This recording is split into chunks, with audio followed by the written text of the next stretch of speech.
เขาหาอยู่หากินย่อนถูกย่อนยากนี่เลยนะคะช่วงให้เช่าได้บาทนี่ดีมืออื่นบ่ถือดีบ่ฮือบ่นับได้ให้ดีแต่มื้อนี้ไปเราได้บอกขอบแล้วก็ได้นี่ก็มา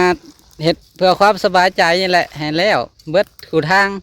ปล่อยของให้ค่าเห็นยังก็ได้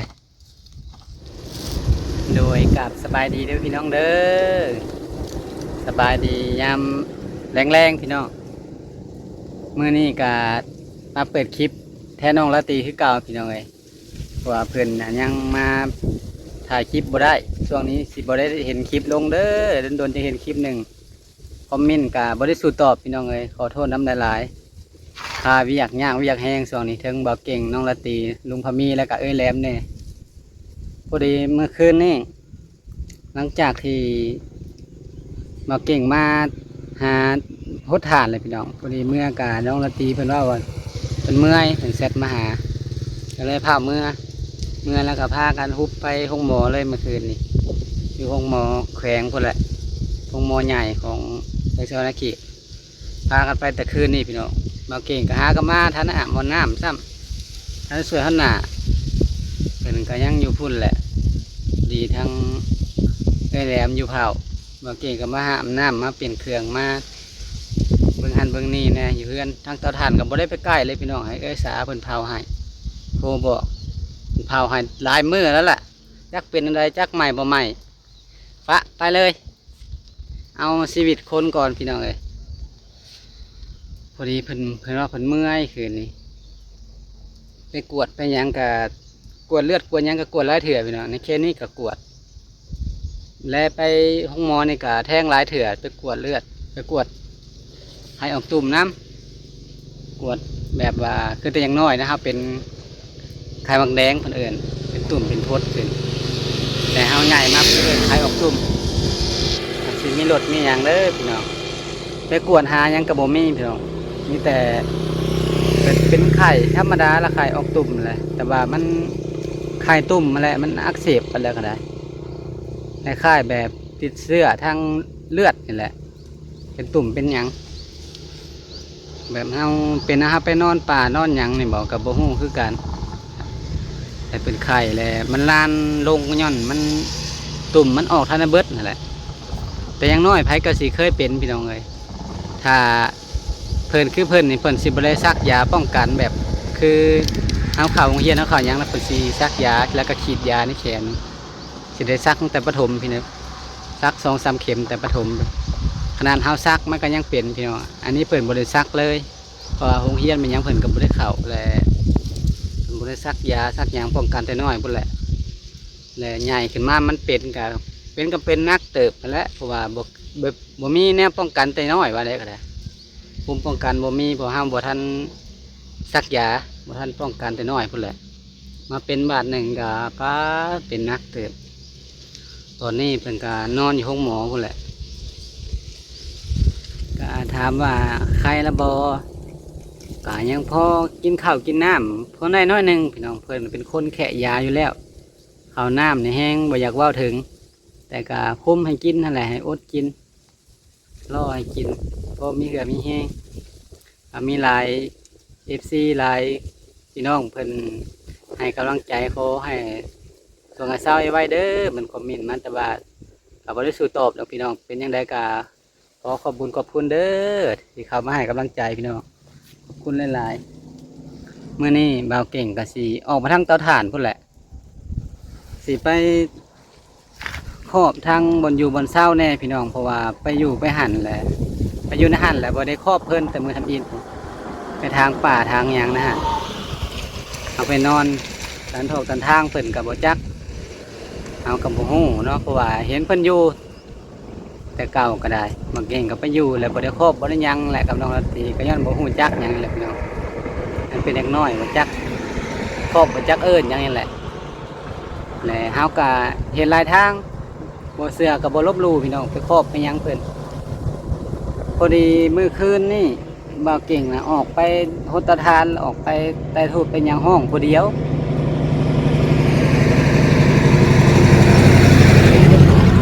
มีรถไหนพี่น้องไหมแต่ก็สิ ว่าวสิยังบ่เป็นนั่นแหละพี่น้องเพราะว่าเด็กน้อยเนาะจักสิว่าวนั่นใดสิครอบก็ได้แต่ว่าไปตามสำบ่เก่งว่าวได้นั่นแหละแต่เป็นจังไดก็ยังบ่คักพี่น้องแบบว่าวมาแล้วก็หลังจากที่ว่าวมาบ่เก่งก็ลงไปกั้นไปถ่ายคลิปเป็นการเขียนน้อยหนึงแล้วก็ขับแล้วก็ขึ้นมาหดน้ำตะถาดแล้วก็เมื่อมากับป้าพี่น้องพอดีเจ็บป้าเข้ากลางหลังเลยแล้วก็เจ็บก็คอแขนแบบคือมีคนซักยาแหละแล้วก็ขออนุญาตนำทั้งขาทั้งหยังแบบมีคนซักยาใส่แล้วก็เจ็บปวดหลังแต่หัวขับพาน้องละตีไปก็อดบ่ได้บอกไผบอกแต่แหลมผู้เดียวเพิ่นก็บอกว่าอดเอ้าเนาะมีแล้วก็หัวนะหันบ่กับบ่เสื้อกับบ่ลบหลู่พี่น้องก็สิไปกวาดไปหยังไปแปลงหั่นแหละบนเฮาค้ำไม้ค้ำหยังหั่นแหละแต่ทูบแต่เทียนครอบเป็นไม้ยันเฮาเก็บกวาดออกบ่เบิดแต่เมื่อคืนนี่มื้อก่อนก็ไปเก็บออกเบิดใบหมอกใบไม้บนเฮากลางบนเฮาไปปกมันหยังนะก็ยังอยู่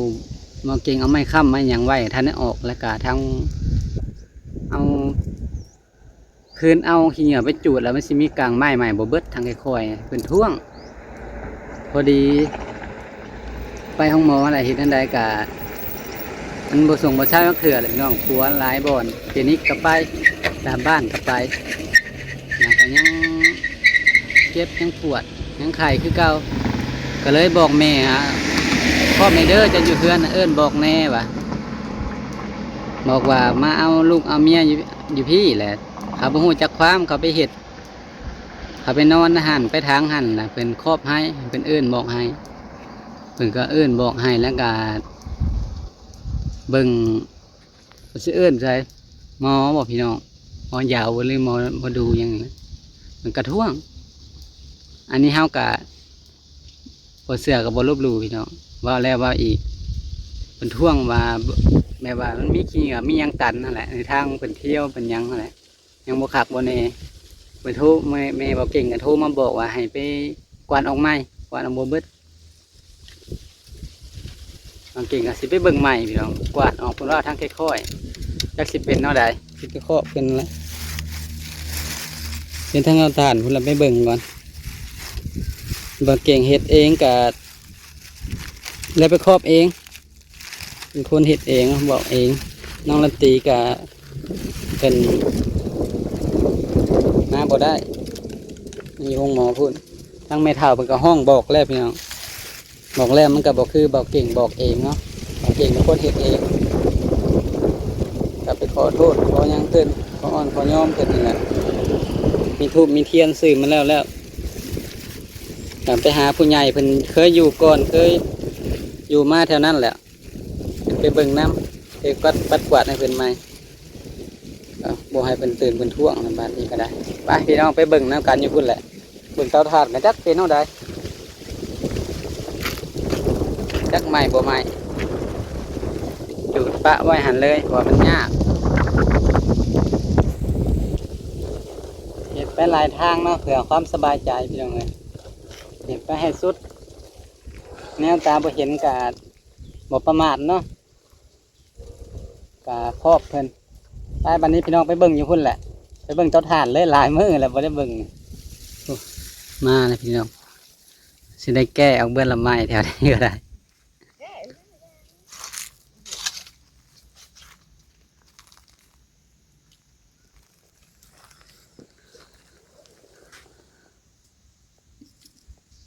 มาก็ หมดคนหมอเพิ่นถ่วงว่าเจ้าถิ่นเจ้าทานแถวนี้แหละดองชูนลูกหลานกันดีให้เศร้าได้ แม่น ไว้ดีใครเศร้า หาบอลอยู่บอลเช่าหาอยู่หากินเขาเผาทานเผาพิชัง แม่น ลาดี ย้อนทุกข์ย้อนยากแล้วจากมาอยู่แล้วนี่ นอนเนี่ยนี่แหละให้ช่วงให้เศร้าได้ปูไข่ก็ได้ทุกให้ถอดออกแต่ต้นแต่โตมาขออ่อนขอยอมแล้ว แม่น เจ้าถิ่นเจ้าทานให้เพิ่นยับใหญ่ใส่ช่วยลงไปมือลุมพุ่นใช้ห้องใช้แหงพุ่นจะตื่นจะถ่วงแล้วบอลลูกหลานเขามาเผาทานเผาพิจังบอลอยู่บอลเช่าเขาหาอยู่หากินหย่อนถูกหย่อนหยากนี่เลยนะฮะช่วงให้เช่าได้บาทนี่ดีมืออื่นบ่ถือดีบ่ฮือบ่นับได้ให้ดีแต่มื้อนี้ไปเราได้บอกขอบแล้วก็ได้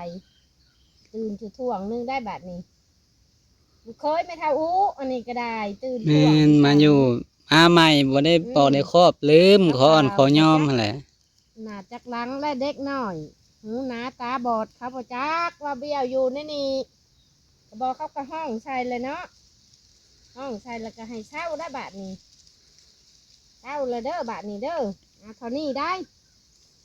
ช่วงให้เช่าเลยบาทนี้ ดีแหละบาทนี้คือม้อย ให้ส่งให้เศร้าบาทนี่ลูกหลานก็มาขออยู่ขอเศร้าหั่นแหล้วมันบ่มีบ่อนอยู่เห็นได้ซะมีห่มเดียวเท่านี้แหละ มันมีผม สิขึ้นเฮือนก็บ่ได้ปัดจักมันสิหักจักสิหยัง ขี่เข็บแม่งอด บ่กล้าขึ้นก็พักอยู่นี่ก่อน จะขี่เข็บจะไม่งอดจักปว ยักงูจักสิหักกึบมันก็บ่จัก เขาก็ย่าอยู่หันเขาก็เอาไม้ทับมา แม่น ปวกกินไปเลยมันอยู่ก็ได้อยุคันเขาขับใหม่ แม่นแล้วท่านได้ค่ำท่านได้เฮ็ดหยังซ้ำนะ เตาต่อไปก็เพราะว่าดอกอันเนี้ยท่านได้เฮ็ดหยังซ้ำเมื่อยน้ำถมนี่ก็บ่เฮง น้ำเหมือนน้ำเห็ดนะอันนี้พดเกลือก็ได้เอาดีแหละบาทนี้ มันต้องให้ส่งให้เศร้าหั่นแหละมองเพิ่นทักเป็นท่วงก็มาบอกมาครอบมีแล้วปวดเตาถ่านก็ได้ เจ้าเมื่อโลดมาแรงกับพอกันยาเราหดให้ เฮาก็สิเมื่อพุ่นแล้วผู้ เออ เมื่อคงหมอพุ่นแล้วเปลี่ยนกันอยู่พุ่นก็มันไก่เที่ยวไปเที่ยวมาไม่เท่าแล้วก็เท่าแล้วก็เล่าอยู่เฮือน ไปบ่ได้ดอกอยากขี้ยากเนาะคนเจ็บจะขี้ยากเนาะ พอกันยาเราเบิ่ง ป้าให้เราเบิ่งอยากลุเท่าไรก็ลุโลดบอกเรา ไม่ได้ลุกคืนกลางคืนแล้วก็ลุกมันลุกไปลุก พอดีมาก้านมาก้านเขียดขึ้นนี่แหละบอกเพื่อนแล้วก็เมื่อเลยโทรมาบอกเช้านี้ก็ได้ ชุดแล้วยังไงเดียวหันงั้นเท่านั้นแหละยังไงเดียวหันเถื่อมืออื่นหันจะว่าเราได้อัดประจักษ์แม่กันยาก็ว่าอยู่วันยังน้อยนึงว่ะ อย่างน้อยหนึ่ง ยังน้อยนึงมันยังบุชุด บอกคนว่าโอ้ยอยากเจาะทางใดอยากเห็นไหนเห็นรถเด้อ ทางนี้มาบ่ได้แล้วค่ะแหละแต่คือน้ำก็ถ้าได้อาบถ้าได้สวนหนานี่ก็สิเมื่อหาอาบน้ำมื่อหาสวยหนาพุ่นแหละ เป็นชุดแล้วบ่เป็นยังดอก อ่า แต่อันนี้ชุดแล้วเขาก็อัดปลาไว้ นี่ก็มาเฮ็ดเพื่อความสบายใจนี่แหละให้แล้วเบิดขู่ทางปล่อยของให้ค่าเห็นหยังก็ได้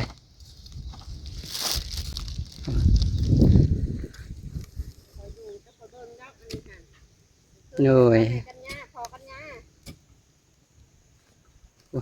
ควันกุ่ม มาตบมาตีอยู่ตั้งแต่สิเจ้ามื้อนะ เออ มาจอบอยู่คุมือ เขาก็เมื่อเลยเหมือนนะเมื่อเฮาไปเมื่อแล้วเฮาไปเลยได้นะคืนนี้นะ เออ เพิ่นว่าเพิ่นเมื่อยแล้วฮุบไปเลย เมื่อตะกี้เท่าไหร่ แม่นขึ้นมาฮดพอดีอันสุดท้ายเป็นโทรมาหาแล้วก็หอบไปเลย เออ ทางนั้นก็กองแหละจักเครื่องบ่จักหยังนี่ จักแลนหูยานั่งแม่จักแลนสองคืน จักปะผ้าไว้ในสายบึงหาก่อนเอาไปปะไว้ให้เราพันไม้พันหยังอยู่เฮือนซะก่อนชอบผมไม่แถวนี้แหละเด้ผ้ากับปะแล้วไปเลยพี่น้องเอ้ยเสียกหลาย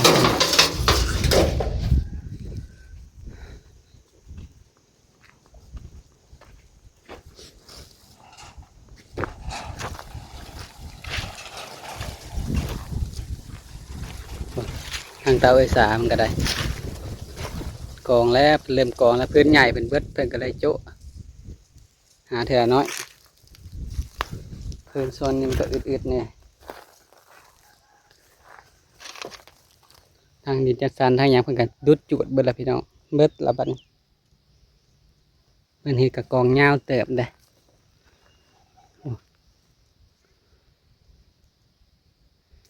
พอดีมาเตาถ่านเลยท่านเมื่อเฮือนพี่น้องเอ้ยพอดีมากับว่าหอบปลาบนเพิ่นอยู่นี่นี่กาเพิ่นมาว่าวน้ำมาว่าซอยเพิ่นใหญ่เพิ่นอยู่ก่อนก็ทางเฮือนกับท่านในหอดซ้ำท่านในมือมาแม่เบิ่งก่อนว่าเป็นทางใดเป็นจังใดและทางนี้ก็ได้ มาบอกข้าเจ้าแล้วไม่ได้โทรมาบอกกับบอกขักมาบอกกับตัวเองให้เราเบิ่งให้เป็นอะไรอากาศสร้างมันเราทานก็ได้ เพิ่นมาบอกมาครอบพี่น้องบอกเก่งมาครอบกับสิครอบบ่เป็นและเด็กน้อยนะจักสิว่าจังใดจักสิเว้าจังใดบ่คักบ่แน่ก็เพื่อความสบายใจพี่น้องเฮาบ่เชื่อเฮาก็บ่ควรลบหลู่เชื่อไว้ก็บ่เสียหายพี่น้องเอ้ยเห็นเป็นเบิดกูทองกูทางนั่นแหละโดยแต่ว่าคลิปนี้มาเก่งกันสิขอตัวจบคลิปลูกเพียงเท่านี้แล้วพี่น้องเด้อเอาไปหาอาบน้ำหาเป็นเครื่องก่อนบัดนี้กลับไปห้องหมอใหม่พุ่นแหละอังพักมันก็งามงามมันแตงเป็นได้กับดอกไม้กำลังขึ้นทั้งนั้น